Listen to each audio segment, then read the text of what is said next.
Je pensais que ce frein allait être levé après ce qui s'est passé aux États-Unis. Je dirais que les esprits s'ouvrent, mais ce n'est pas non plus... C'est totalement fou. C'est totalement incroyable. Fou. C'est incroyable.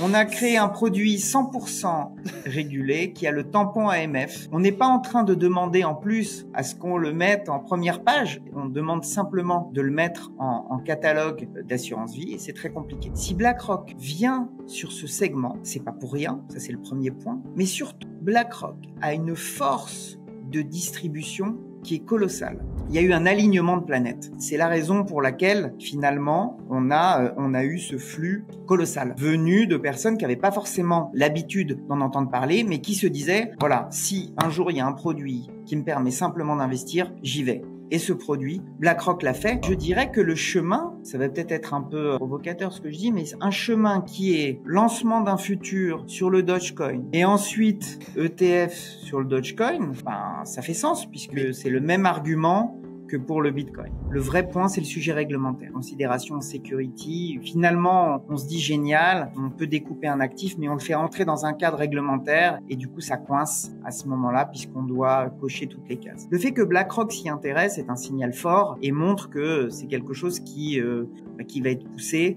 et qui risque de durer et voilà, et qu'un acteur comme BlackRock le regarde est très intéressant. Hello à tous l'équipe, j'espère que vous allez bien. Aujourd'hui on se retrouve pour une nouvelle interview. Cette fois-ci j'ai le plaisir de recevoir Cyril Sabag qui a un gros background en TradFi et surtout qui a pas mal d'expérience en ce qui concerne les ETF, que ce soit en Europe et aussi un petit peu à l'international.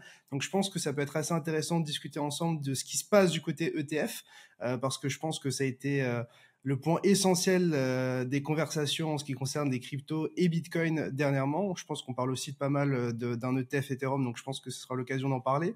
Et puis Cyril qui a aussi pas mal innové dans son registre TradFi, mais qui donc fait le pont avec la crypto, donc ça va être cool de pouvoir en discuter. Cyril, comment tu vas ? Très bien, merci Léonard pour cette invitation. Je te remercie surtout bien d'avoir accepté cette invitation parce que pour le coup, du coup, j'avais regardé l'interview que tu avais fait du côté de chez Cryptos, en tout cas un podcast, un petit format vidéo très sympa avec mon ami Lilian. Donc pour tous ceux qui n'ont pas vu cette vidéo, j'invite sincèrement à aller la regarder. Et pour le coup, voilà, tu as éveillé ma curiosité avec plusieurs éléments de ton côté parce que voilà, des acteurs français qui sont régulés et qui sont dans la TradFi et qui essayent de faire des choses en crypto, je suis pas sûr qu'il y en ait beaucoup. Donc je pense que ça va être l'occasion d'avoir un petit peu tes perspectives avec cette casquette TradFi, mais en même temps cet ADN un petit peu plus digital et de pouvoir discuter pas mal de sujets. Est-ce que tu peux peut-être te présenter succinctement, voilà, qui es-tu, que fais-tu, mais surtout d'où viens-tu? Parce que j'ai tendance à croire que voilà, l'histoire des gens conditionne pas mal leur vision du monde actuel ou même ce qu'ils entreprennent. Donc voilà. Eh bien, écoute, effectivement, je viens du monde de la finance traditionnelle. En fait, j'ai un background d'ingénieur en mathématiques, statistiques et finance. Et j'ai travaillé pendant près d'une dizaine d'années sur du trading de produits dérivés, donc des produits relativement complexes. Voilà, je me suis occupé du trading en fait d'options sur actions dans des boîtes françaises, chez Odo, chez Exane. J'ai créé aussi ma propre boîte. Et ensuite, j'ai bifurqué vers l'asset management et le wealth management. Donc, j'ai construit des fonds et j'ai également structuré des portefeuilles pour des clients. Donc, à la fois une vue trading et une vue gestion d'actifs. J'ai rejoint Mélanion il y a 4 ans et demi. Je suis un ami de Jade Comer, le PDG de Mélanion Capital. Et il avait pas mal d'idées autour des projets assez innovants et il cherchait quelqu'un pour l'accompagner sur ces projets. Et un de ces projets était de monter le premier ETF Bitcoin en Europe. Et j'ai adoré ce projet et je m'y suis plongé à fond et on a réussi puisque en octobre 2021, on a créé le premier ETF Bitcoin, alors qu'on appelle UCITS. On va en parler tout à l'heure, mais les contraintes réglementaires en Europe sont plus fortes qu'aux États-Unis. Et un tel ETF, l'ETF qu'on a créé, est éligible dans toutes les enveloppes réglementaires traditionnelles. Pour le coup, tu es assez fort parce que tu as réussi à me faire chercher un petit peu comment ça fonctionnait la réglementation européenne à ce niveau-là. Donc voilà, tu m'avais parlé du site. Je me suis renseigné un petit peu. Je pense qu'on pourra en parler juste après.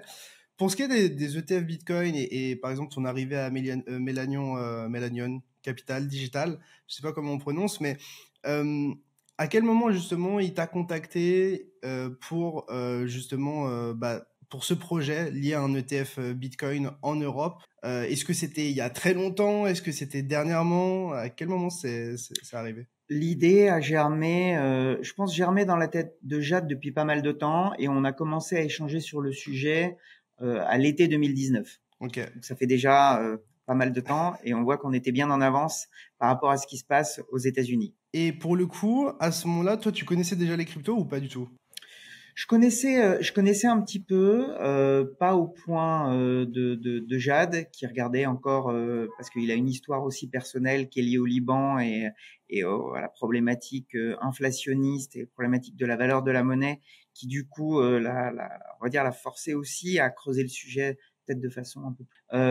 Non, moi c'était quelque chose qui m'intéressait, mais ce projet a été l'occasion de plonger encore plus voilà, dans cet univers. Et du coup, quand on te dit, OK, on aimerait proposer un ETF Bitcoin en Europe, quelle est ta première action quand tu as commencé à rechercher, par exemple, ce que c'était le Bitcoin ou ce que c'était les cryptos? Sur quoi tu tombes et quels sont un petit peu tes a priori, tes pensées par rapport à ça? Est-ce que tu avais déjà peut-être des confrères, tu vois, ou des pairs qui s'étaient renseignés sur le sujet et qui avaient peut-être des mauvaises conceptions de ce que c'était, ou t'es arrivé globalement sans a priori, tout neuf, tout frais? En fait, je suis arrivé sans a priori, justement pour ne pas être influencé et essayer de regarder ce qu'on pouvait faire. Le vrai challenge qu'on a eu, ça a été un challenge réglementaire. Et on le sait, aujourd'hui, c'est tout le sujet. À chaque fois qu'il y a un projet qui avance, eh ben, on regarde du coup l'impact réglementaire, plutôt les conséquences, les implications. Et ça a été le vrai sujet pour nous, c'est-à-dire que le Bitcoin, on le sait, et pour l'instant n'est pas clairement régulé. Et créer un ETF distribuable dans toutes les enveloppes, parce que nous, le but, c'était de faire ce qu'a fait BlackRock avec le Bitcoin spot, mais en tout cas faire en sorte que tout le monde puisse investir, c'était très compliqué. Très compliqué en particulier parce que donc l'actif est non régulé et on a cette fameuse contrainte pour justement pouvoir être investi dans les assurances vie, dans les plans épargne retraite. Il faut avoir ce fameux label qu'en français on appelle OPCVM et qu'en anglais on appelle UCITS. Et c'est un label, donc c'est le plus haut niveau de régulation pour un fonds en Europe. Et les vrais ETF, parce qu'il existe d'autres, des gens qui appellent ça ETF, mais c'est plutôt des ETP, qui sont pas vraiment des ETF, qui sont pas des OPCVM. Pour être un ETF UCITS, donc pour avoir la possibilité d'être distribué en masse, il faut quelques contraintes et en particulier le cadre UCITS impose d'investir uniquement sur des actifs régulés et impose également le fait d'avoir une allocation diversifiée. Donc on voit bien qu'avec le Bitcoin, c'était compliqué, pas de régulation, et si on investit uniquement sur le Bitcoin, on n'est pas diversifié. Et encore, ces deux contraintes sont on se diversifie juste quand même par rapport au reste. Diversifié, mais si on investit uniquement sur le Bitcoin, bien sûr, on est sur un actif et on n'est pas diversifié. Et encore, ces deux contraintes-là sont deux parmi X contraintes. On doit avoir une banque dépositaire, voilà, qui est complètement indépendante. Donc, ça a été très compliqué. Alors, on a essayé de chercher d'un point de vue réglementaire. Donc, j'ai creusé beaucoup la réglementation pour voir comment on pouvait y arriver. Et en fait, on s'est dit que on ne pouvait y arriver que en prenant des actifs régulés, du coup, et qui touchent à cet écosystème. Et là, c'est mon background à la fois financier, statisticien et matheux.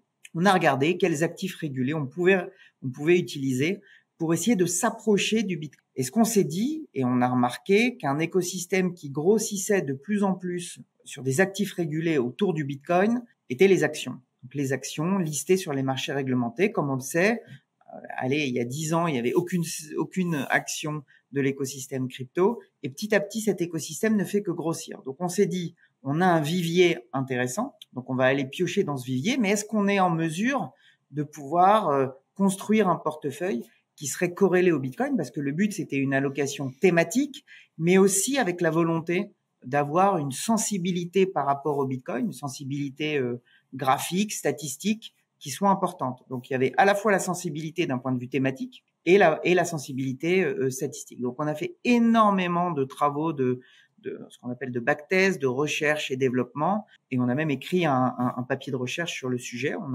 a trouvé un modèle qui permettait, à partir d'actifs qui sont pas forcément l'actif en lui-même, de pouvoir se rapprocher. Donc ce papier qui s'appelle Maximum Benchmark Exposure, qui est disponible sur notre site, c'est un vrai papier de recherche. Et on a finalement trouvé un moyen de s'approcher tout en respectant les règles UCITS de quelque chose qui était relativement corrélé au Bitcoin. Alors sans garantir de corrélation, parce que c'est pas le Bitcoin en lui-même. Mais voilà, donc l'idée est relativement simple. On investit... Une exposition crypto, d'une certaine manière en tout cas. Exactement, à l'écosystème crypto, mais via des actions.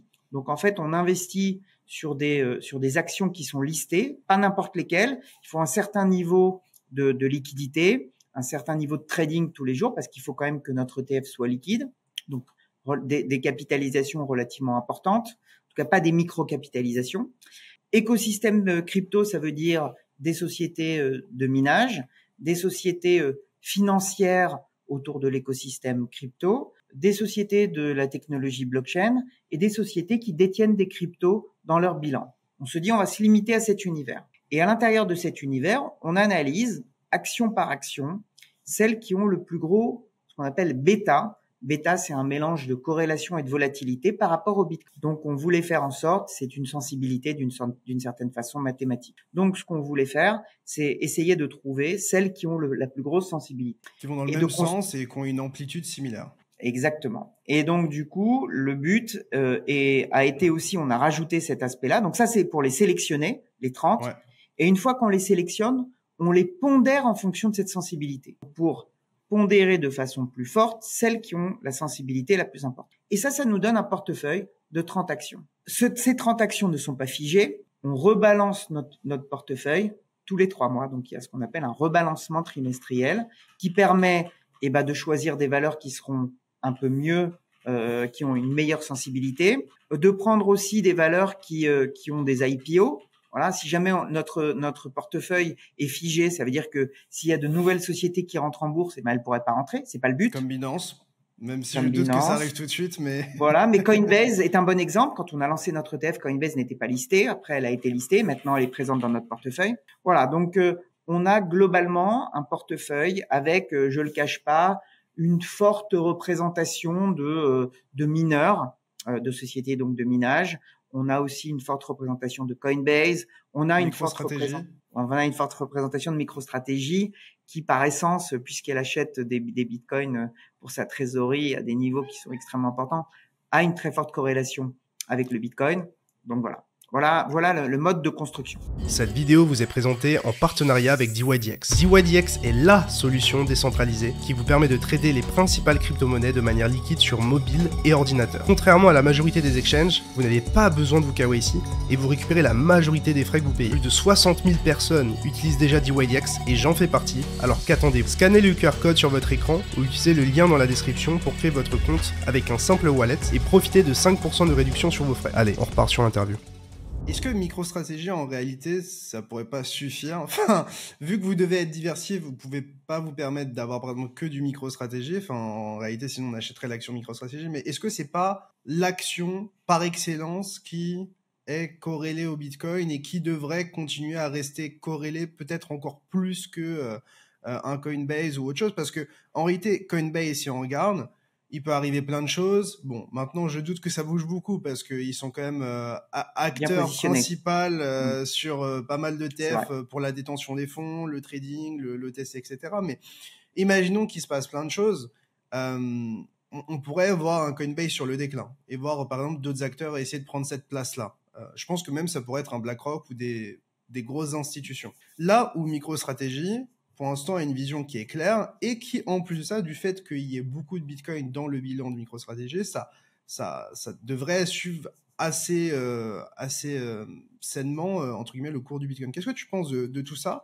Et est-ce que tu penses que des cas comme MicroStrategy, on va en voir de plus en plus, tu vois, de grosses boîtes en mode pro-Bitcoin ou en tout cas qui mettent une plus grosse partie de crypto dans leur bilan? C'est un excellent point.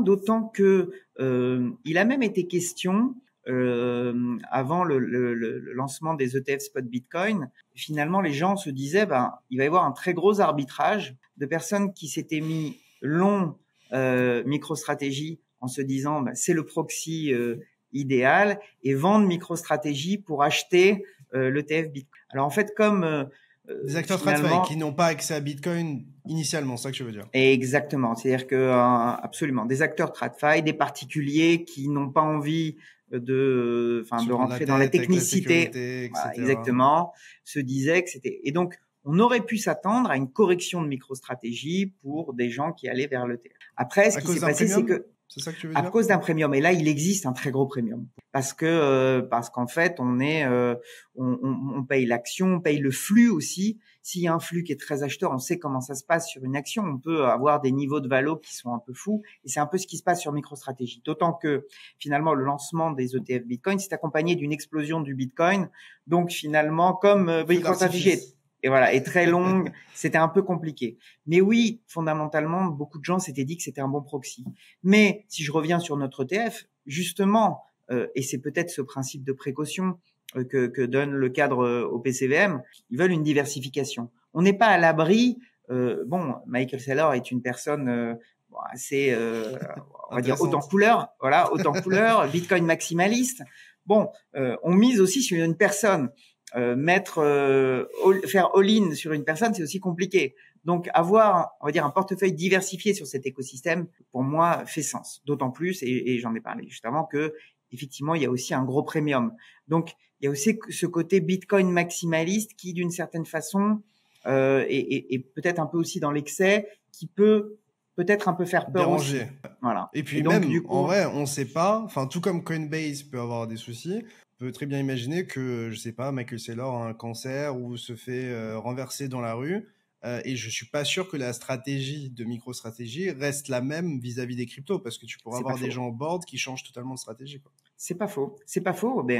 Effectivement, et on en revient à ce risque en fait presque systémique si jamais en tout cas sur l'action en elle-même, si on met un all-in sur MicroStrategy. Donc le business model est particulier, il est intéressant, mais voilà, ça ne remplace pas soit l'exposition en direct, l'exposition via un ETF diversifié. Et du coup, pour ce qui était des trésors, est-ce que tu vois peut-être de plus en plus d'entreprises aller dans ce sens-là? Qu'est-ce que toi t'en penses? Ou est-ce que c'est juste une anomalie? Ou un extrémiste? Alors, pour moi, c'est peut-être ni une anomalie, ni un extrémiste, mais c'est peut-être un précurseur, en fait. Alors oui, effectivement, dans l'extrême, mais on le voit, on a une notion avec ce qui se passe depuis le lancement des ETF aux États-Unis. On a une institutionnalisation des cryptos et du Bitcoin en particulier. Donc, le fait pour certaines trésoreries de sociétés de se dire, finalement, de même qu'un particulier aux États-Unis aujourd'hui, via BlackRock, via son conseiller en gestion de patrimoine, qui va pousser BlackRock, se dit, il y a une partie de mon épargne que je mets en Bitcoin. On pourrait imaginer que plus les cryptos prennent de l'ampleur et plus une partie de la trésorerie, c'est pas aussi important, c'est même sûr, MicroStrategy, mais soit en crypto aussi. Donc voilà, c'est pas impossible.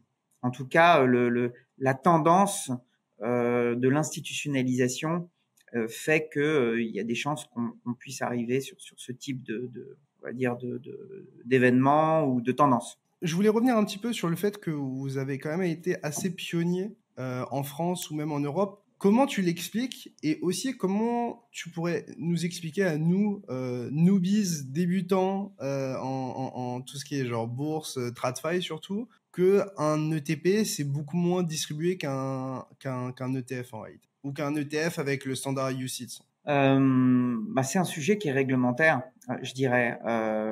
Pourquoi c'est moins distribué? Parce que, alors en général, c'est pas toujours le cas, mais parce que c'est collatéralisé, mais il y a un risque de contrepartie qui est présent, qui est affaibli, voilà. Il y a un risque de contrepartie pour un ETP, parce que finalement, il y a une contrepartie qui achète les BTC en face et qui ensuite, sous la forme d'une note ou d'un certificat, reproduit la performance pour l'acheteur. Cet aspect risque de contrepartie et concentration fait que le régulateur européen ne souhaite pas que de tels véhicules puissent être référencés dans des catalogues d'assurance vie ou de plans épargne retraite. Donc ça, c'est la raison pour laquelle il y a ce frein. Ensuite, si on est en plus sur la thématique crypto, ça rajoute un frein. un point qui est important, il y a deux aspects qui sont importants. Le fait qu'on ait réussi à le faire. Je pense qu'on a été malin dans notre approche, pragmatique, et on a eu la chance aussi, avec l'AMF, d'avoir des personnes qui nous ont écoutés, qui ont compris notre construction, qui ont pris du recul et qui ont dit finalement c'est un portefeuille d'actions. Oui, soit ce sont des actions qui touchent à l'écosystème crypto, mais votre construction elle est juste et elle est correcte. Pour information, on avait aussi tapé à la porte de deux autres régulateurs à l'époque. On avait tapé à la porte du régulateur irlandais et du régulateur luxembourgeois qui, à l'époque, je pense que les choses ont bien évolué depuis, étaient complètement fermés sur le sujet. Ah non, il y a le mot crypto. Mais c'est un non-sens en réalité. Parce Bien sûr. tu peux faire des ETF avec n'importe quelle action. Enfin, si ces actions-là, elles sont régulées et que c'est encadré, il n'y a pas de raison, rationnelle qui empêcherait ça. Enfin, parce que c'est des entreprises comme des autres. Enfin, c'est de la discrimination pour le coup. Je vais même aller plus loin. C'est-à-dire que, effectivement, on a eu, d'une certaine façon, cette discrimination côté régulateur, ce qu'on n'a pas eu du côté de l'AMF, qui a écouté et nous a dit oui. Ce qui fait plaisir. Et qui nous a dit, oui, on peut y aller. Pourquoi on a réussi à le faire et pourquoi d'autres n'y sont pas allés? Je pense qu'au moment où on l'a fait, un institutionnel traditionnel peut-être avait trop peur du risque réputationnel. Okay. Notre indépendance nous a aidés pour la création, puisque finalement on a créé un émetteur d'ETF, on a créé un ETF de zéro. C'est cette indépendance qui nous a aidés par rapport à d'autres, parce que souvent des gens me disent oui, mais d'autres auraient pu le faire. Il fallait avoir le courage. Qui vous disent on peut pas tenir ce discours-là publiquement, on peut pas se prendre un backlash publiquement à ce sujet-là, quoi. Voilà, je pense qu'il y a eu un frein psychologique, c'est évident. Et pourquoi je dis ça? C'est parce que moi je le vis au jour le jour. Notre ETF, il est référençable, il est éligible parmi toutes les assurances vie françaises et même d'autres pays. Mais c'est pas pour ça que ces acteurs le mettent dans leur catalogue. Ça paraît fou. Et moi, j'ai alors la partie commerciale en général chez les assureurs qui poussent, mais dès qu'on monte dans la hiérarchie, c'est oulala, non, on va pas toucher pour l'instant à cela. Il y a une mauvaise compréhension du produit, mais quand bien même on l'explique correctement, il y a une espèce de frein psychologique. Je pensais que ce frein allait être levé après ce qui s'est passé aux États-Unis. Je dirais que les esprits s'ouvrent, mais ce n'est pas non plus. C'est totalement fou. C'est totalement incroyable. Fou. C'est incroyable. On a créé un produit 100% régulé qui a le tampon AMF. On n'est pas en train de demander en plus à ce qu'on le mette en première page. On demande simplement de le mettre en catalogue d'assurance vie et c'est très compliqué. Et pourquoi on le demande? C'est relativement simple. En fait, aujourd'hui, nous, on a des demandes d'institutionnels sur notre ETF. Mais pour qu'un institutionnel puisse rentrer sur cet ETF, il faut qu'il soit gros. Parce que liquide, ça, il n'y a pas de souci puisque en soi, c'est les actions qui sont déjà liquides. Voilà, c'est déjà liquide. Donc, la liquidité, ils l'ont. En revanche, ils ont ce qu'on appelle un ratio d'emprise. Ils n'ont pas le droit de représenter plus de 10% des actifs du fonds. Donc, plus le fonds est gros et plus ils peuvent investir parce qu'ils représenteront pas une grosse part. Ça, ce sont pour les institutionnels. Donc, la seule possibilité pour nous de faire grossir les actifs, c'est d'aller plutôt côté gestion privée, côté retail. Donc, on s'est adressé à tous les conseillers en gestion de patrimoine et on leur a dit, voilà, on a un produit qui vous permet directement de pouvoir le mettre en assurance. Ils ont été ravis. Tout le monde nous a dit, fantastique, je ne savais pas quoi proposer de simple, je dis bien de simple, de facile et sur lequel je peux avoir la main comme produit autour des cryptos. Vous avez la solution. Et la deuxième question, c'est chez qui vous êtes référencé? Parce qu'en fait, aujourd'hui, je vais donner l'exemple de la France, mais quand on tape à la porte d'un conseiller en gestion de patrimoine et qu'on veut placer son argent, son premier réflexe, c'est d'ouvrir une assurance vie. Donc, quasiment 90% de l'argent détenu par un conseiller en gestion de patrimoine que les clients détiennent chez un conseiller en gestion sont en assurance vie. Donc, il doit pouvoir investir via l'assurance vie. Et donc, c'est un petit cartel en fait. Complètement.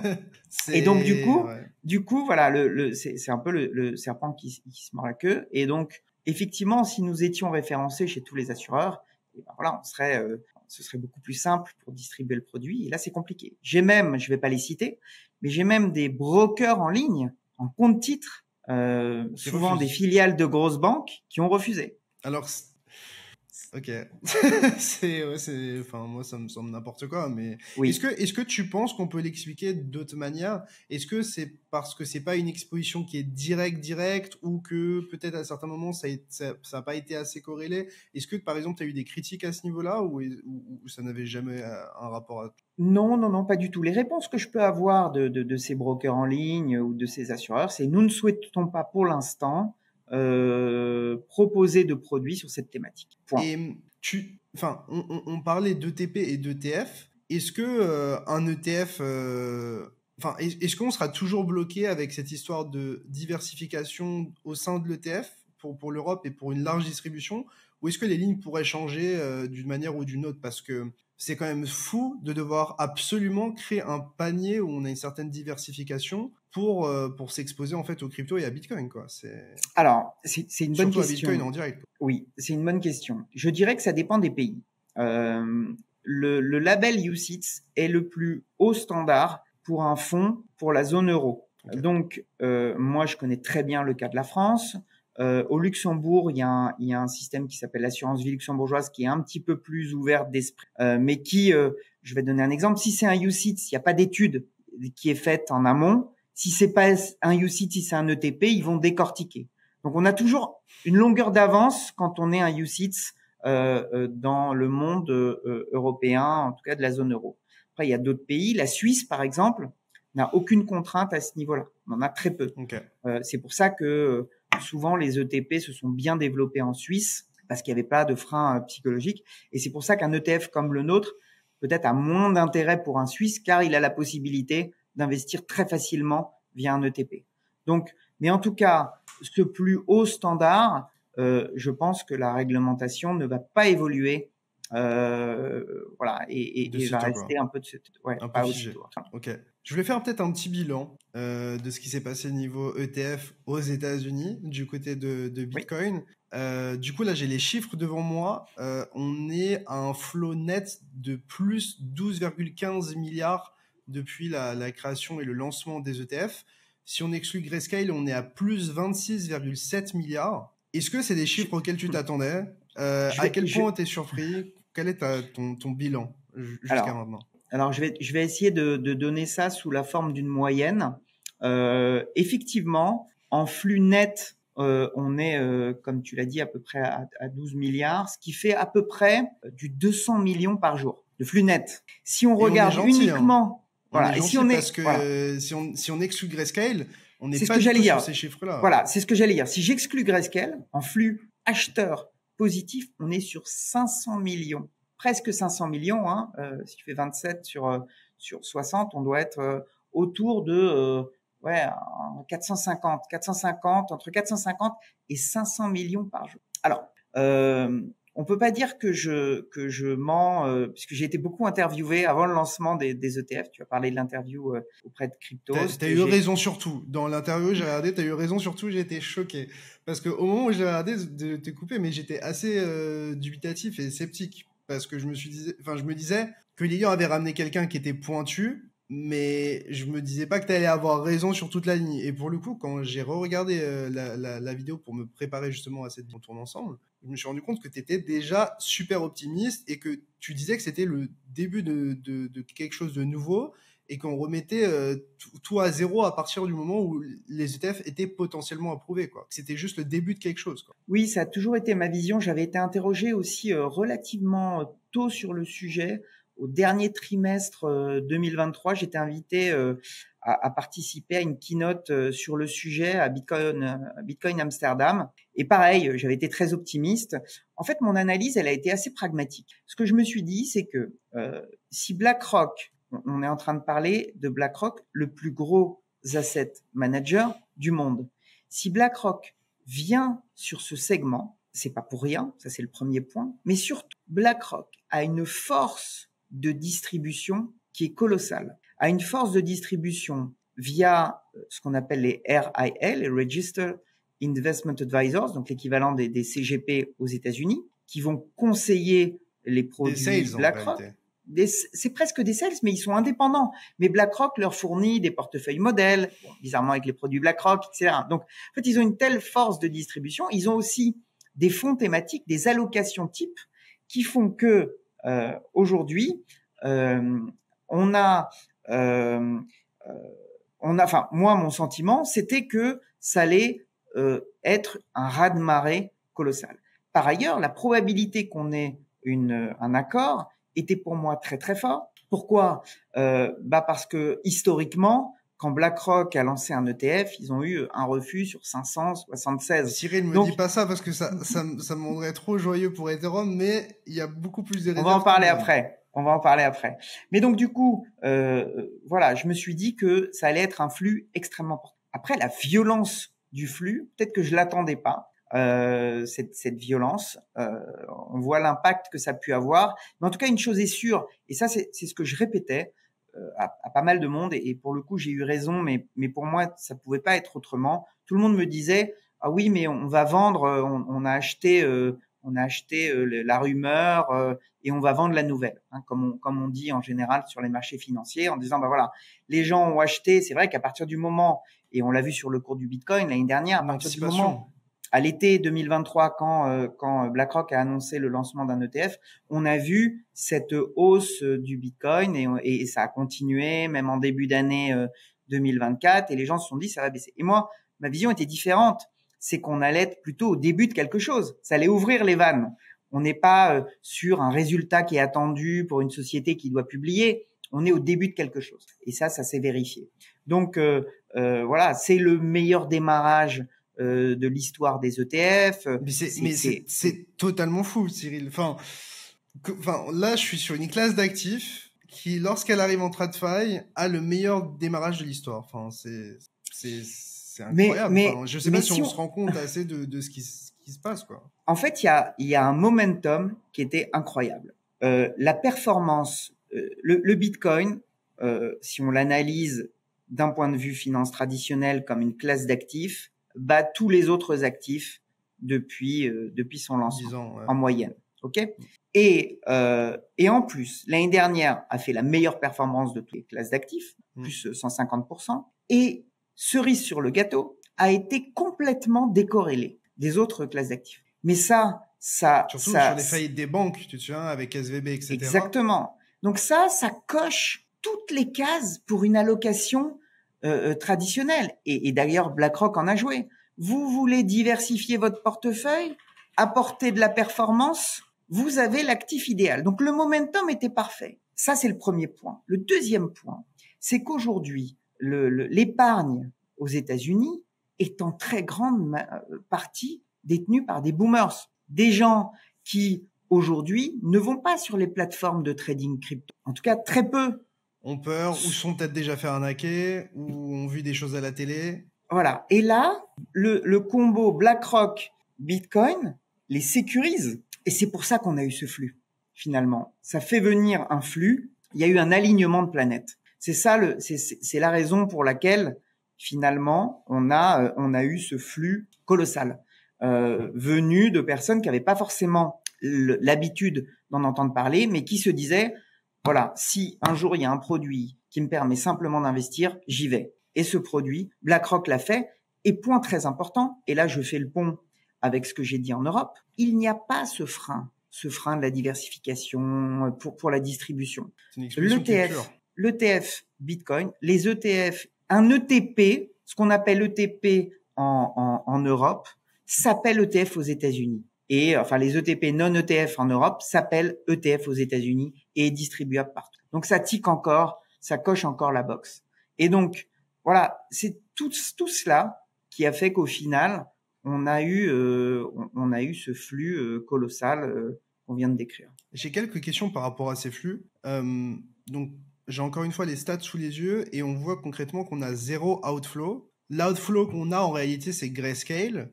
Mais on savait qu'il y avait eu quelques problèmes avec le trust où à un moment on avait un gros discount et après on a eu des premiums, des discounts, enfin, etc. Et que probablement des gens essaient d'arbitrer et de profiter de ces opportunités-là. Mais du coup, si on retire Grayscale, on a 0 argent qui sort de ces ETF-là. Pas le moindre centime, ou en tout cas, c'est ce que moi je vois sur les données auxquelles j'ai accès. Peut-être que tu as des données qui sont différentes, mais du coup, comment t'expliques ça? Est-ce qu'on peut s'attendre à 0 outflow à horizon 6-12 mois?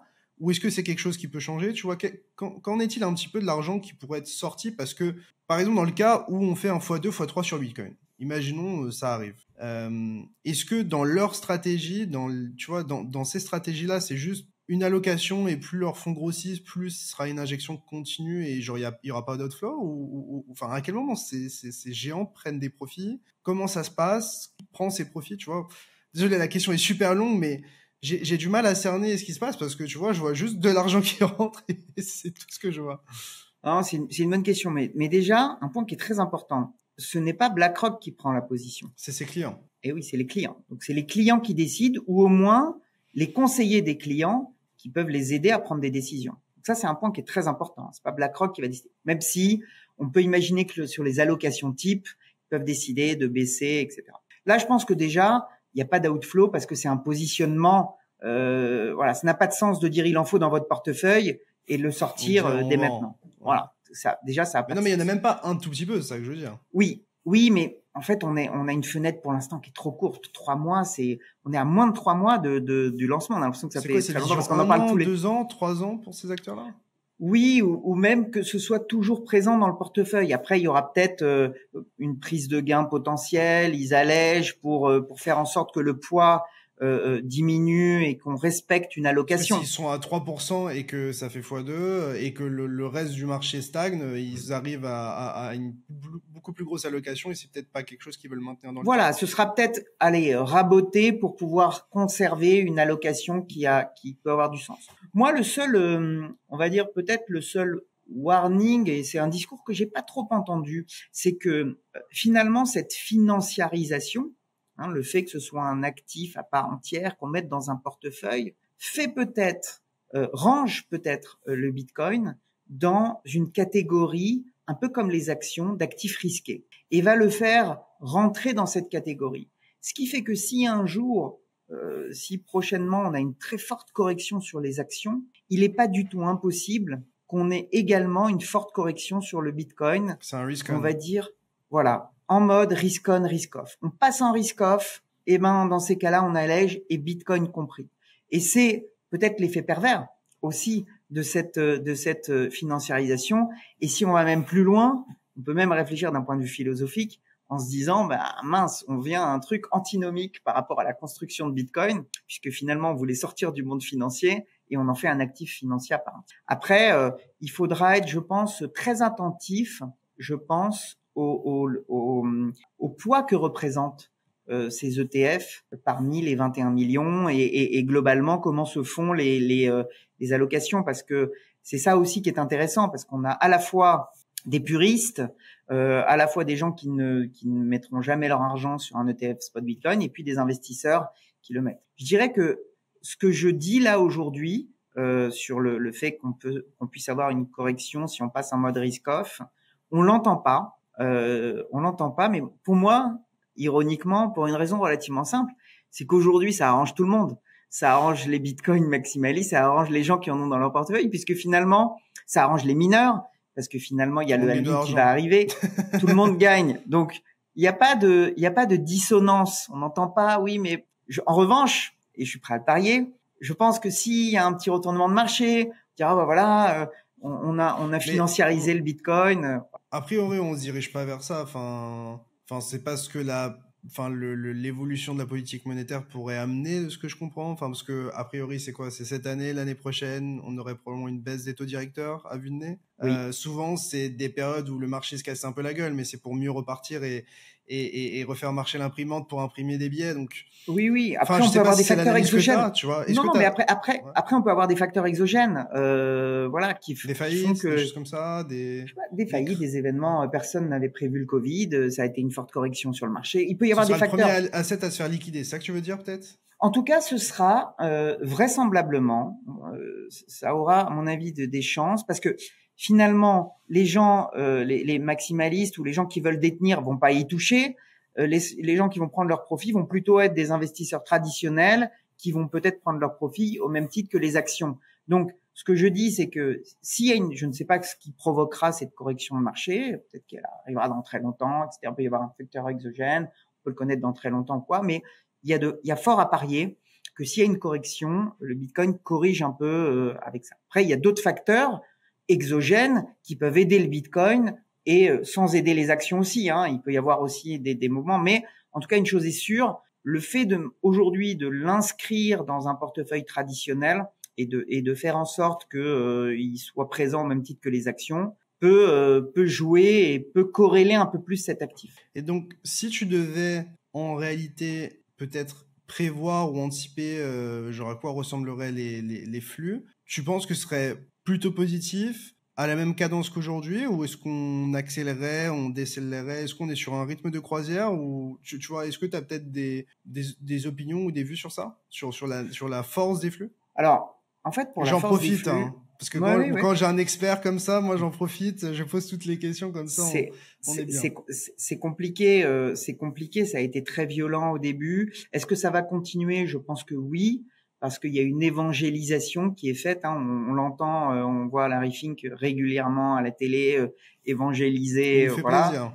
Voilà, je pense qu'il y a aussi on en a entendu parler, mais il y avait encore quelques assureurs aux États-Unis qui n'ont pas ouvert encore les vannes. Donc, il y a des vannes qui s'ouvrent petit à petit aux États-Unis. Donc, le flux, selon moi, va continuer. Voilà, peut-être pas à un rythme aussi important qu'on l'a connu parce que ça a été explosif, mais on risque d'avoir un flux qui continue. Il faudra être attentif au news flow, attentif aussi à ce qui peut se passer sur les autres coins, Ether en particulier. Ça peut peut-être aussi aider.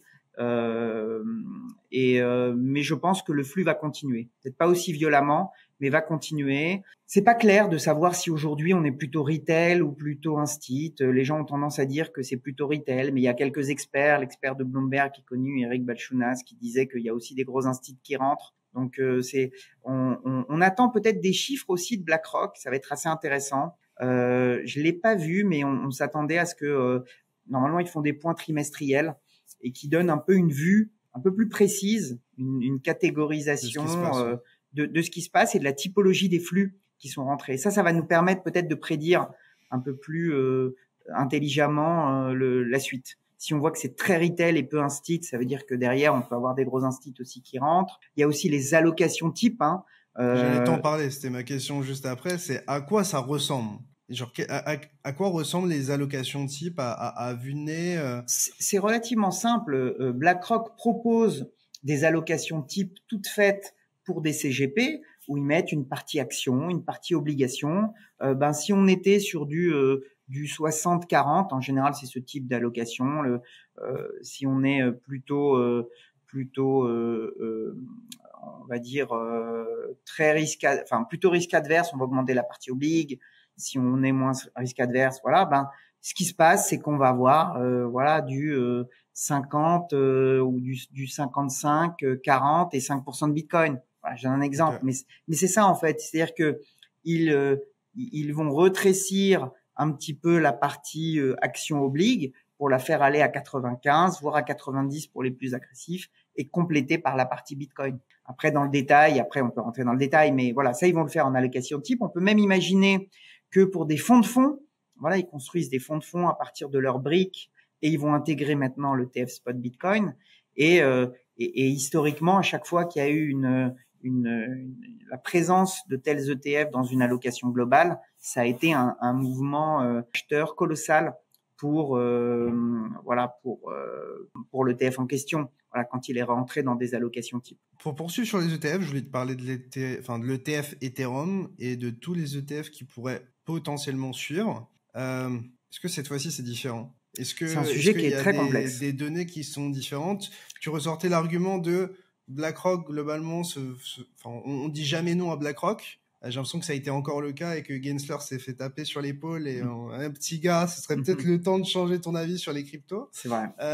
En tout cas, ça a été le cas pour Bitcoin. Est-ce que pour toi, Ethereum, c'est probable qu'il y ait un ETF? Est-ce que tu as regardé un petit peu le timing? Je peux peut-être te compléter sur ça parce que j'ai regardé une interview je crois que c'est le directeur de Bitwise qui a du coup un ETF crypto, du coup qui a eu l'ETF approuvé sur Bitcoin avec le spot, et là du coup qui a fait la soumission pour Ethereum, et en gros ce qu'il disait c'est que pour lui, les probabilités que ce soit accepté, je crois les deadlines c'était autour de mai, pour lui les probabilités étaient autour de 30%, et plus on avançait vers cette deadline, plus pour lui les probabilités baissaient, parce que en fait, habituellement, par exemple sur Bitcoin, on a eu un gros processus d'aller-retour et de modification des soumissions, chose qu'on n'a pas eu jusqu'à maintenant sur Ethereum.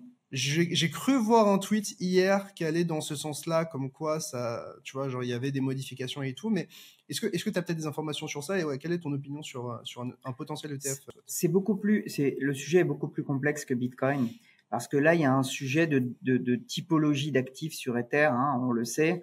Il y a le fait de le considérer comme un security ou pas, le passage en proof of stake a fait en sorte que du coup il y a aussi le fait de se dire que ça ressemble de plus en plus à un security. Il y a le procès avec Coinbase. Il y a Larry Fink qui nous dit security, enfin que ce soit une community ou une security, moi je veux mon ETF. Oui, et c'est peut-être ça en fait la clé. En fait, ETH a un statut un peu particulier. Il y a déjà des ETF sur des futurs sur l'Ether. Donc c'est un argument qui pousse pour, en disant ben voilà, ça c'est le premier point. Le deuxième point, mais c'est lié aussi au fait qu'il y a un ETF sur les futurs Ether qui existent. Il y a des futurs sur le CME, le Chicago Mercantile Exchange, sur l'Ether. Donc ça assure, et le CME est une bourse régulée. Et ça s'est bien passé, il n'y a pas eu d'accro, c'est resté corrélé au spot. Exactement. Donc, on peut aussi justifier ça. Mais après, il y a une sorte de guerre interne entre la SEC et la CFTC pour dire c'est une commodity, c'est une security. Donc, tant que ce débat n'est pas clairement, on va dire, tranché, c'est compliqué. Larry Fink a raison. Il n'y avait plus le débat en réalité. Il y avait plus de débat. Il y avait plus de débat. C'est pas une security, donc c'est une commodity. Et voilà. Et d'ailleurs, c'est sur le Chicago Mercantile Exchange, etc. Ici, d'une certaine façon, il a raison, Larry Fink. Mais je dirais le step pour d'après. Nous, hein. En termes d'industrie, si c'est considéré comme une security, c'est-à-dire que techniquement, les exchanges comme Binance, Bybit, etc. ne peuvent plus lister Ethereum. Oui, en tout cas aux États-Unis. La probabilité, ça crée trop de problèmes en fait si c'est considéré comme une security. Enfin, je me dis que en niveau industrie, enfin, ça pourrait pas détruire l'industrie, mais l'impacter très fortement le fait que Ethereum soit considéré comme une security. Bien sûr, mais personne, mais aussi d'une certaine façon, si on dit clairement que ça n'en est pas une, ça ouvre la porte. Le reste n'en est pas. Donc en fait, l'implication de cette prise de décision est colossale. Et elle n'est pas juste au niveau d'un ETF, elle est colossale. Donc, en général, dans ce genre de situation, le régulateur se dit, il est urgent de ne rien faire. Voilà. Donc, en fait, en général, on n'a pas bien faire ça. Ah oui. Et là, on va dire, c'est un sujet qui est de choix pour ça. Donc c'est compliqué. C'est franchement, c'est très compliqué, et le cas de TH est complexe. Je suis assez d'accord sur le fait de se dire que puisqu'il n'y a aucun aller-retour, on a vu pour le Bitcoin une accélération. Hier, mais pour le Bitcoin, il y avait des accélérations. Oui, on fera ça, on fera ci, etc. On sentait qu'on convergeait. Là, pour ETH, c'est pas le cas. Donc, est-ce que ça peut arriver? Oui. Est-ce que ça peut arriver fin mai? Probable faible, selon moi. Il faut qu'il y ait un débat qui soit tranché. Il y a des procès en cours. À mon avis, c'est bien plus complexe que ça n'en a l'air. Le gars de Bitwise disait aussi que, tu sais, il y avait la question du staking, etc. Et il disait que dans ce genre de conditions, ce qu'ils faisaient, c'est qu'ils commençaient par le plus simple et ensuite ils allaient vers quelque chose de davantage complexe. C'est-à-dire qu'on commencerait avec des Ethers qui ne seraient pas stakés, puis potentiellement ajouter le fait qu'ils seraient stakés dans les ETF. C'est pas bête. C'est une bonne façon de contourner, en tout cas de faire un premier pas sans accès, puisque finalement c'est ça qui pose problème, contourner ce sujet. Il a raison. C'est plutôt, je trouve que c'est assez smart comme remarque, et ça fait sens. Et lui, son bet, en tout cas son sentiment, du coup je disais un peu moins de 30% pour mai, mais lui il était convaincu qu'il y aurait un ETF Ethereum tôt ou tard, a priori dans les 2 ans, possiblement cette année, de ce qu'il disait. Oui, ça me semble cohérent, mais il défend sa cause, mais je l'ai pas trouvé trop euphorique ou optimiste, tu vois. Il était quand même dans la retenue. Ça me semble cohérent parce qu'en fait, d'une certaine façon, ce débat sur c'est une security, c'en est pas, etc. À un moment, il va devoir être tranché. Ça fait un moment, ça fait des années. Oui, mais la pression est plus forte depuis le lancement de l'ETF Bitcoin et depuis l'institutionnalisation de la crypto, en tout cas avec Bitcoin, il y a une pression qui est un peu plus forte. Donc je dirais que l'espace-temps crypto c'est un peu plus contracté et il y a des chances, selon moi, qu'on puisse avoir un retour. Ouais, son timing me semble pas. Je pense que le timing, Pas c'est les bête. élections américaines. Hein. On Oui, va pas se aussi, mentir. peut-être. Oui, c'est vrai. Non, mais effectivement, c'est un sujet qui est non négligeable, suivant la typologie du candidat. Enfin, il y a beaucoup de facteurs qui peuvent rentrer en jeu. Dans le cas où Ethereum a un ETF spot approuvé, on vit dans un monde fantastique, Cyril. Est-ce qu'on aurait des flux qui seraient semblables à Bitcoin ou est-ce qu'on doit s'attendre à quelque chose qui est bien plus faible? Est-ce que tu aurais déjà un avis sur ce sujet-là? C'est une bonne question. On a toujours vu un niveau de corrélation, même si ces derniers temps, on a vu que Bitcoin avait pris beaucoup d'avance. Ouais. Ouais, avait vraiment pris beaucoup d'avance. Les ETF ont aidé. Les ETF ont aidé. Je dirais que pour l'investisseur américain moyen, je pense que ça a déjà été un effort intellectuel et psychologique d'avoir mis un peu de Bitcoin dans son portefeuille. C'est une charge mentale. Ouais, c'est une charge mentale. Est-ce qu'on aura un flux aussi colossal sur Ether? Je pense que non. Voilà, mon intuition, c'est que non, parce qu'en fait, il y a des forces, selon moi, acheteuses qui sont moins importantes et peut-être moins diversifiées. Il y a beaucoup de gens qui vont dire bon voilà, moi j'ai de la crypto, j'ai du Bitcoin, ok, on verra dans un second temps. Après, à voir, je pense que ça va être beaucoup plus corrélé au projet aussi. S'il y a des projets Ether colossaux, alors on sait qu'il y en a de plus en plus, mais avec des applications vie pratique, vie réelle encore plus fort, peut-être que ça peut aider à ce moment-là. Voilà, peut-être que. Parce qu'il y a le fonds de BlackRock, dont on parlera juste après, mais qui est aussi oui, très intéressant. Oui, alors qui utilise la blockchain Ether, mais qui est pas directement sur l'Ether. Oui. Donc il y a un effort, je dirais intellectuel pour une personne qui n'a jamais vu les cryptos, qui dit alors qui peut faire un vrai mélange, ah oui, c'est de l'Ether, c'est bon, ou quelque chose comme ça. Mais voilà, mon intuition, c'est que ce sera moins fort parce qu'il y avait un aspect nouveauté. Première fois qu'on a un ETF sur la crypto qui a joué vraiment en faveur de BlackRock. Donc, difficile de faire mieux. Difficile de faire mieux, exactement. Cette vidéo vous est présentée en partenariat avec DYDX. DYDX est LA solution décentralisée qui vous permet de trader les principales crypto-monnaies de manière liquide sur mobile et ordinateur. Contrairement à la majorité des exchanges, vous n'avez pas besoin de vous KYC et vous récupérez la majorité des frais que vous payez. Plus de 60 000 personnes utilisent déjà DYDX et j'en fais partie, alors qu'attendez-vous? Scannez le QR code sur votre écran ou utilisez le lien dans la description pour créer votre compte avec un simple wallet et profitez de 5% de réduction sur vos frais. Allez, on repart sur l'interview.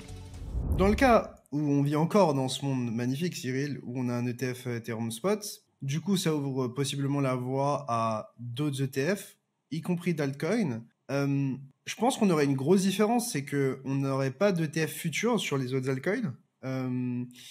Du coup, est-ce que ça retarderait peut-être pas une approbation genre de ces ETF-là si ça devait arriver, tu vois? Non, imaginons ETF Ethereum Spot fin d'année, début d'année prochaine. Du coup, on se dit, c'est tout cuit, c'est bon. Voilà, la route vers la richesse, toutes nos altcoins vont pump parce qu'il va y avoir des ETF et parce qu'il y aura forcément de l'intérêt, ce qui n'est pas forcément le cas. Est-ce que le fait qu'il n'y ait pas eu d'ETF futures, ça peut poser un problème? Et est-ce que, par exemple, le fait qu'il y ait des ETF futures, je sais pas, sur d'autres coins qui arrivent là maintenant, ce serait pas genre un élément d'anticipation que ça pourrait aussi arriver, un signal intéressant? Ouais, mais avant l'ETF futur, si je remonte d'une couche, il faut qu'il y ait des futurs listés sur un marché réglementé. Donc peut-être que le premier step, ce serait que le CME, j'ai vu quelques news autour de ça, mais pour l'instant j'ai rien vu de clair, que le CME, compte tenu du succès rencontré sur le Bitcoin, il veut prendre ses fees, se disent je vais vraisemblablement faire des futurs sur Dogecoin ou Bitcoin Cash, qui en plus rentrent dans la catégorie Proof of Work, et donc du coup commodity. Et ouais, en fait, je dirais que le chemin, ça va peut-être être un peu provocateur ce que je dis, mais un chemin qui est approbation, enfin pas approbation, lancement d'un futur sur le Dogecoin et ensuite ETF sur le Dogecoin, d'un point de vue purement pragmatique, rationnel, voilà, toute chose égale par ailleurs et tout affect mis de côté, ben ça fait sens puisque c'est le même argument que pour le Bitcoin. Même pour un meme coin, par exemple? Genre, est-ce que ça fait sens de Non, mais une se bourse connecter régulée, à son en fait, terminal? C'est fou, tu vois. Genre, est-ce que en un fait, chien, un token de chien peut avoir un ETF spot, tu vois? Enfin, est-ce qu'il c'est faut un pour ça qu'en fait, sous-jacent et des gros fondamentaux, c'est ça que je veux dire? Désolé de te couper. non, ce que je pense, c'est les éléments qui vont être regardés, c'est si jamais il y a un futur sur le Dogecoin, c'est la corrélation, le fait que ça traite, etc. Après, il y a peut-être un élément discrétionnaire sur l'utilité, etc., qui sera peut-être regardé par la SEC. Mais comme je le dis, d'un point de vue purement pragmatique, rationnel et ultra réglementaire, eh ben on cocherait toutes les cases d'une certaine Plus que façon. les autres jetons en proof of stake, par exemple. Limite plus que le TH, finalement, si on est provocateur. Parce que là, il y a un débat encore sur le TH, alors que sur un Dogecoin, il n'y aurait pas de débat. Il y aura un débat sur autre chose. Mais sur les fondamentaux techniques et réglementaires, il n'y en aurait pas. Donc, à voir. À suivre, en tout cas, ce qui est vraiment intéressant, c'est de suivre ce que peuvent faire toutes les bourses réglementées sur les futurs cryptos. Je pense en particulier au CME, qui est le plus avancé. Et ça peut donner aussi peut-être une idée sur de potentiels futurs ETF. Donc pour toi, en soi, le cadre légal et le fait que le jeton soit bien identifié comme community passe limite avant l'intérêt fondamental de l'asset? Ben en fait, je vois mal. En fait, je vois mal les arguments qui pourront être avancés par la SEC. Alors, je connais bien. On ne veut pas de chien, je sais pas. Non, mais je connais bien le mode de fonctionnement, pour y avoir été confronté, de l'AMF, qui a aussi un pouvoir discrétionnaire en disant, c'est pas un produit qui est adapté. Elle a quand même la possibilité au dernier moment de dire, c'est pas un produit qui est adapté aux clients privés, en tout cas sur un ETF, voilà. Et aux États-Unis, peut-être qu'il y a ça, mais en tout cas, ils n'auront pas d'accroche de réglementaire pour pouvoir. Donc ce serait le seul levier, c'est ça que tu veux dire?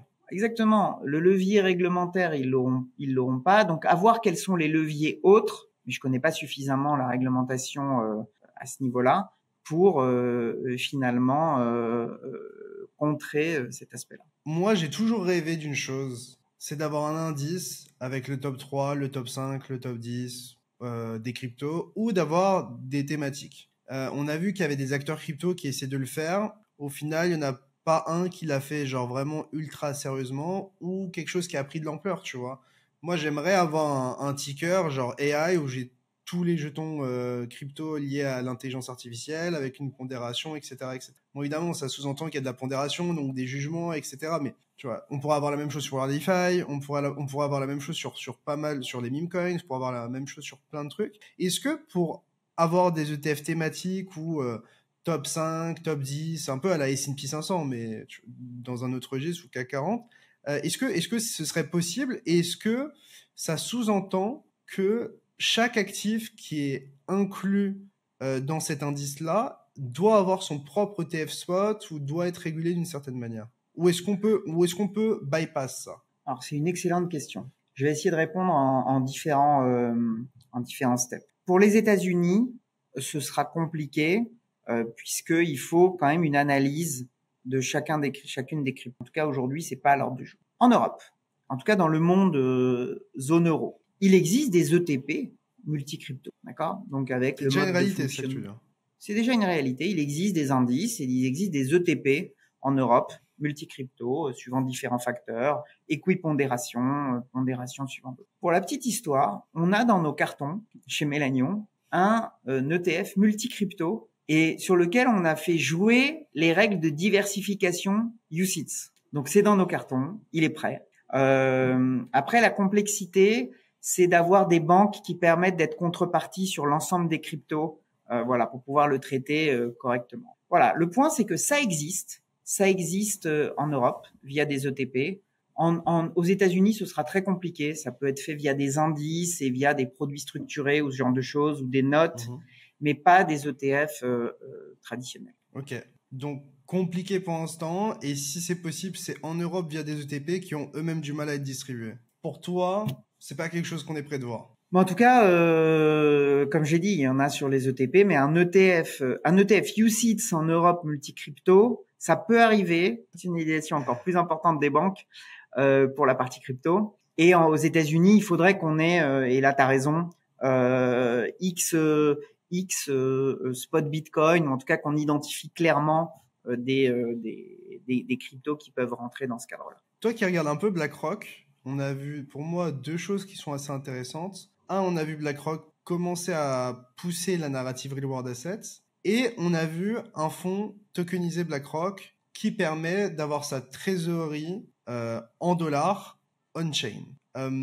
Qu'est-ce que toi, t'as pensé de tout ça? Est-ce que tu t'es renseigné un peu sur la narrative Real World Asset, ou est-ce que c'est loin de ce que tu fais?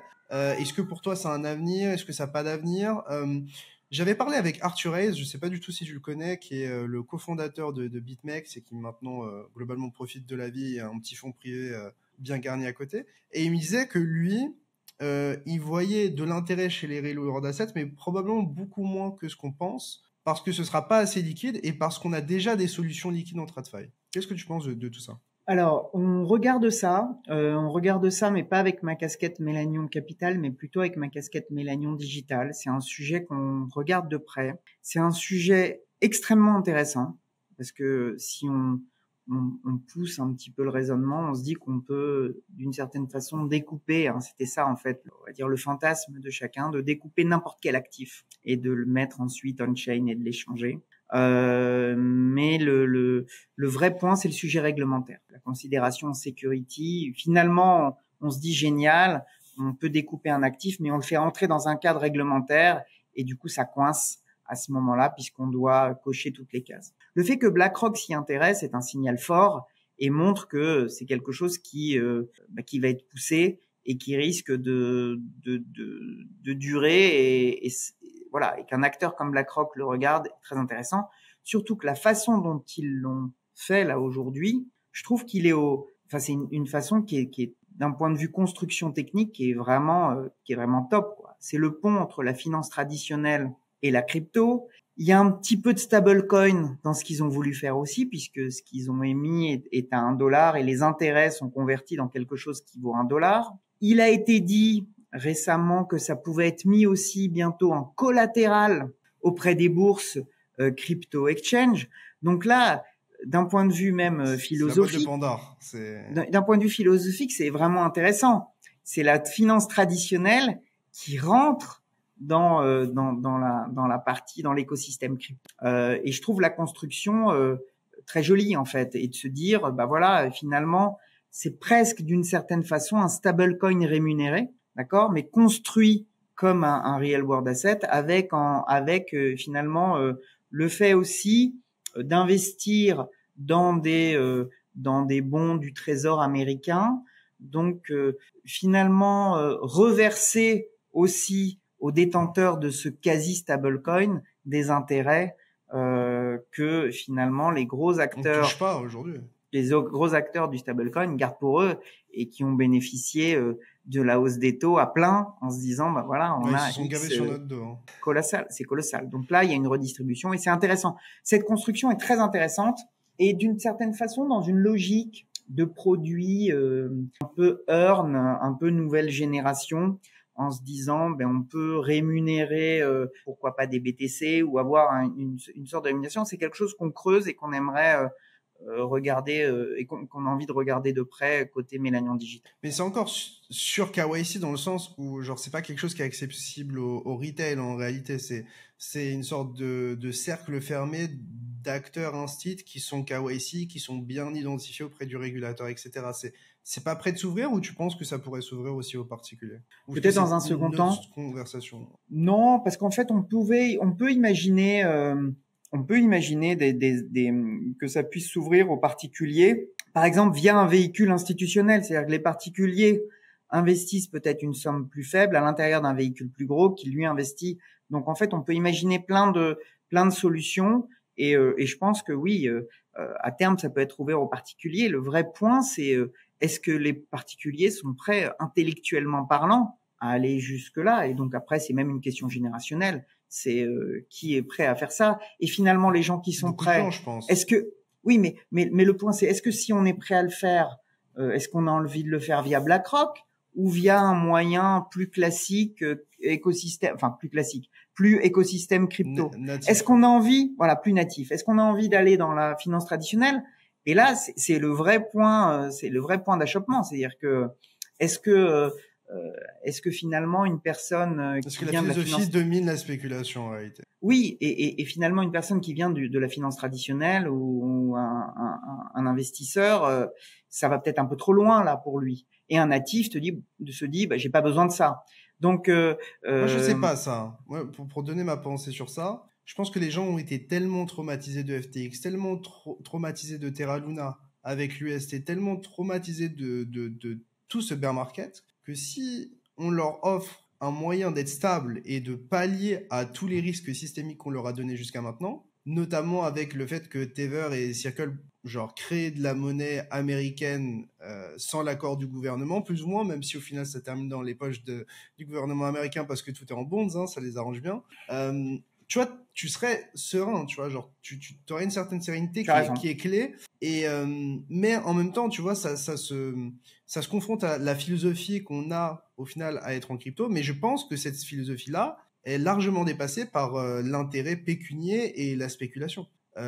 Parce que en réalité, quand il est question d'argent et de ne pas en perdre, je pense que BlackRock prime à la philosophie pour la plupart des gens. Tu as raison. Non, tu as raison. C'est un niveau de garantie qui est on n'a jamais eu ça, BlackRock. Ouais, t'as raison. Mais BlackRock se présente pas comme un stablecoin, même si voilà. Il ressemble voilà, beaucoup. Donc oui, tu as raison. Vu sous cet angle, oui. Après, on va voir un peu comment les choses évoluent. Mais maintenant, le fait que ça rentre, c'est peut-être une façon effectivement très intelligente pour rassurer, pour le coup, les natifs. Voilà. Là, BlackRock a rassuré les gens de la finance traditionnelle et ils cherchent aussi à rassurer les natifs. C'est vrai. Je voulais peut-être aborder un sujet qui doit te tenir particulièrement à cœur, c'est les nouveaux produits que vous êtes en train de développer chez Mélanion Digital. Tu m'as dit que vous travaillez en ce moment sur des choses qui sont, pour moi, très, très, très intéressantes. C'est quelque chose, moi, que j'attendais depuis un bon moment. Et au moment où je t'ai contacté, on n'en avait pas du tout parlé. C'est à ce moment-là où tu as abordé le sujet par la suite. Et je t'avoue que, pour moi, vous avez vraiment quelque chose de très intéressant entre les mains. Est-ce que tu peux peut-être davantage en parler ou est-ce que c'est encore confidentiel ? Non, on va très prochainement effectivement en parler. En fait, donc Mélanion Digital, donc c'est une société indépendante de Mélanion Capital qui investit et qui, je dirais, qui tourne autour de l'écosystème Bitcoin. On a monté plusieurs filiales. Et une de ces filiales, qui s'appelle Mélanion Green Tech Solutions, veut développer des produits à la fois green et tech. Et le premier produit qu'on va lancer, c'est un produit autour du mining, donc avec un mining green, mais surtout extrêmement simple d'usage, sans aucune prise de tête par rapport à un achat de machines. On sait, quand on achète des machines, eh bien, il y a les ports, il y a le fait que certaines machines peuvent arriver de façon défectueuse. Elles peuvent ne pas toutes fonctionner correctement. On peut, lorsqu'on les hoste, avoir des problèmes dans le pays qui les hoste. Voilà, des galères réglementaires. Nous, on veut proposer un produit qui soit clé en main et qui permette à tout un chacun de pouvoir investir directement, en tout cas souscrire à une solution de mining et recevoir les BTC en fin de mois, on va dire avec l'output théorique de la machine, sans tous les aléas, en couvrant tous les aléas que j'ai pu décrire. Voilà, donc c'est à la fois un projet industriel. Régulé. Alors, réguler une solution, on va dire, une solution informatique. Voilà, les gens souscriront cette solution qui leur permettra derrière de recevoir ce flux de BTC en fin de mois régulièrement et en ligne avec ce que doit délivrer la machine. Donc c'est à la fois c'est un projet industriel, il y a un projet financier aussi pour couvrir tous les risques, mais voilà et pour le coup tout cela est 100% green, que ce soit sur la partie projet industriel et en même temps sur la partie financière, puisque voilà, il y a la coupe des différents risques qui est fait via des produits financiers. Mais comment ça se passera exactement ? Est-ce que c'est tout comme une sorte d'ETF ? C'est genre, t'achètes un truc et genre t'as un yield dessus? Est-ce que c'est quelque chose qui est encadré par l'AMF? Est-ce que c'est un produit purement financier? Est-ce que c'est un plus maison auquel on a accès que via votre site? Comment ça va se passer dans la pratique? Ça va être une souscription à une solution informatique. La personne va souscrire à cette solution et va investir une certaine somme. On a mis un ticket minimal qui est relativement, qui est en ligne avec les tickets minimaux pour des investisseurs qualifiés. On a voulu mettre cela pour éviter. C'est quoi, 100 000? Voilà, exactement. Ce sera 100 000 euros. Et la personne, nous envoie cette souscription et choisira les caractéristiques techniques de sa machine. Et ensuite, en fin de mois, on va lui distribuer, elle recevra l'équivalent de ce qu'a miné la machine, l'équivalent théorique. Donc, on va appliquer la formule suivant la difficulté. Donc, elle possède pas la machine, mais le yield en réalité. Elle possède la solution. Elle choisit la solution, effectivement. Et elle a effectivement, elle a le rendement de la machine. Elle reçoit le rendement de la machine tous les mois pendant des contrats qui pourront être de 6 mois à 3 ans. On va dire le contrat standard en général pour une machine, c'est 3 ans. Donc, elle va recevoir la totalité des éléments au bout de 3 ans. Elle aura la possibilité derrière de renouveler ou d'arrêter, au choix. Mais du coup, il n'y a pas d'histoire de problème technique où la machine peut être défectueuse, etc. On obtient 100% du yield théorique qu'on devrait obtenir avec une pleine capacité sur cette machine, par exemple. Absolument, absolument. Et je dirais même, cerise sur le gâteau, on a la possibilité, pour ceux qui le veulent, de proposer 2 choses. Une protection sur le cours du BTC. Donc, en plus, une protection sur un certain niveau, voilà, en cas de baisse du cours. Et on peut aussi ajouter un autre élément, et on est en discussion avec une boîte qui s'appelle Sustainable Bitcoin Protocol. On a la possibilité à côté des BTC, que la personne ait un certificat, un Sustainable Bitcoin Certificate sur la blockchain Ether, et qui permet de valider, de certifier le caractère green, Okay. des BTC minés. Ok. Et du coup, quels sont pour toi les use cases? Est-ce que c'est des gens qui minent pas qui vont probablement souscrire à ça? Est-ce que c'est des mineurs qui vont utiliser ce genre de produit pour se protéger?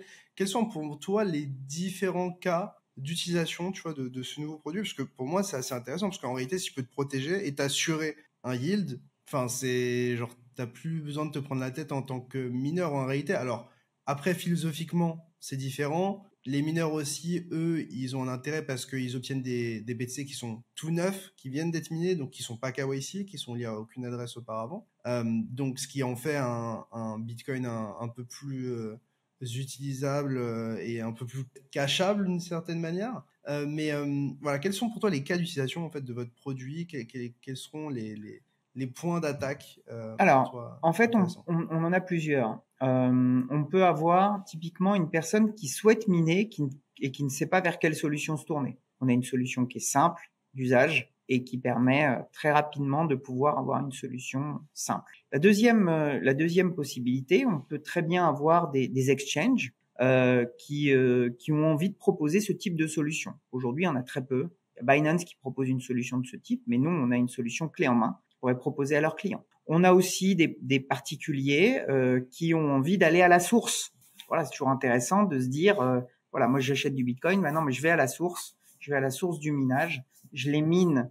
Lorsque les Bitcoins viennent, ils ont été minés à un prix qui est bien en dessous du prix du Bitcoin, grâce à la technologie et grâce à ce que j'ai mis en place sur le minage. Donc ça aussi, des investisseurs courts, des personnes plus rationnelles aussi pour des incits parfois. Aussi.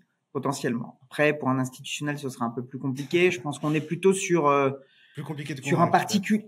Voilà, sur un particulier, bon, il faut un ticket quand même minimum de 100 000 euros, soit des family office ou des net worth individual ou des particuliers qui voulaient allouer une certaine somme et qui se disent c'est un moyen intéressant pour moi de le faire. Des bourses qui veulent proposer ce service, donc pour le coup en B2B2C. Voilà, donc en fait, il y a beaucoup de cas d'usage. Mais effectivement, on a remarqué qu'une solution comme celle-ci n'existait pas sur le marché. Donc voilà, donc c'est Melanion Green Tech Solutions qui va la sortir.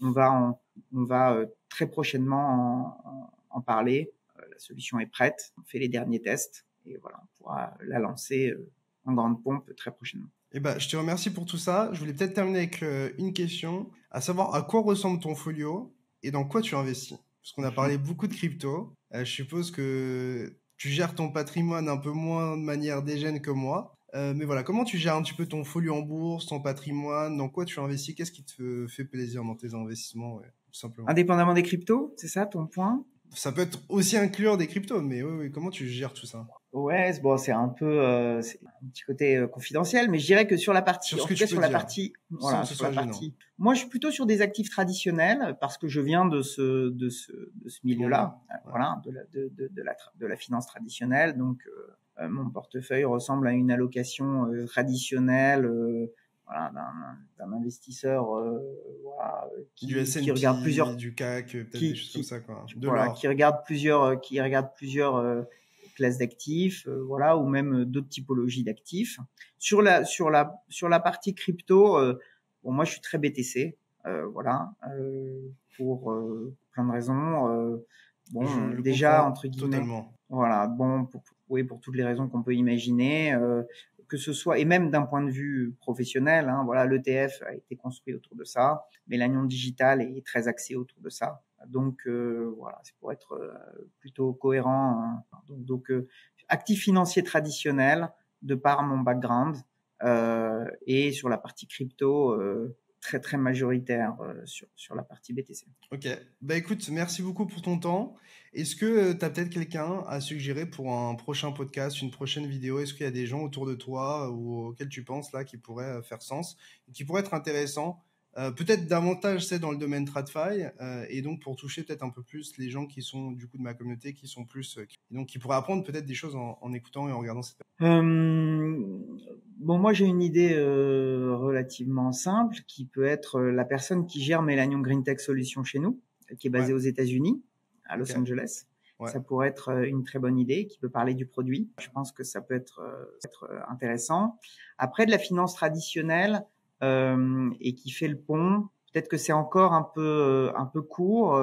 Bon, peut-être que ce serait intéressant, selon moi, d'avoir un peu la vision de SG Forge, qui aussi est peut-être au confluent de ça doit bien bouger là. Oui, au confluent de la partie finance traditionnelle. C'est le premier PSAN agréé par l'AMF, donc ça peut être intéressant, je pense, de savoir ce qu'ils ont dans le pipe. Voilà, c'est effectivement c'est au confluent, mais au sein du groupe Société Générale, c'est quand même encore vraiment en silo.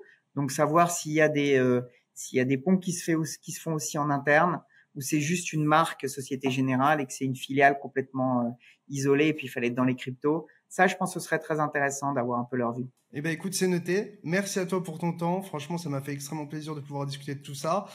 Conversation assez dense, on a parlé beaucoup de choses, mais franchement, ça m'a fait plaisir d'avoir quelqu'un aussi calé que toi, en fait, pour parler de tout ça. Ça faisait un bon moment que je voulais faire ça, donc vraiment merci beaucoup. Et peut-être un dernier mot de la fin pour les gens qui nous ont regardé jusqu'au bout, de ton côté. Non, mais écoutez, voilà, j'espère que, surtout, je pense que l'éducation est extrêmement importante pour la partie crypto. Éducation maintenant financière, éducation, se former sur la partie Bitcoin, et justement c'est une excellente transition parce que Melanion justement essaye de pousser énormément sur la partie éducation. Donc voilà, moi j'essaye de faire pas mal de pédagogie. Je suis souvent interrogé dans la presse, dans les différents médias, et j'essaye de faire de la pédagogie à la fois sur la partie finance traditionnelle et à la fois la partie crypto. Et sur la partie crypto, Melanion a lancé une app il y a quelques temps qui s'appelle la Melanion Bitcoin Academy App, qui est 100% gratuite et qui permet de se former. C'est un parcours ludique, une Learn to Earn app qui permet de se former sur le Bitcoin. Donc c'est un parcours progressif et éducatif pour comprendre le Bitcoin. Et cerise sur le gâteau, on peut gagner des SAT. Alors des SAT, c'est des petites fractions de Bitcoin. Et surtout, ça nous permet aussi de faire une expérience immersive parce qu'on peut toucher ces SAT en Lightning Network. Donc vraiment une learn to earn app intéressante. Donc je pense que la partie éducation est très importante. Voilà, on fait ça, on fait des formations aussi. Et je pense que souvent, et c'est ce que je disais aussi sur le fait de savoir si l'ETF spot Bitcoin est bon pour le Bitcoin ou pas. Moi, je pense qu'il y a aussi quelque chose qui est bien, c'est que ça force les gens à s'y intéresser et peut-être à creuser ce sujet et aller plus loin que de simples idées. Le fait d'en avoir dans son portefeuille, finalement, voilà, dans un premier temps. Voilà, exactement. Donc voilà, ça peut peut-être être ça un peu le mot de la fin. Merci à toi. Merci Léonard.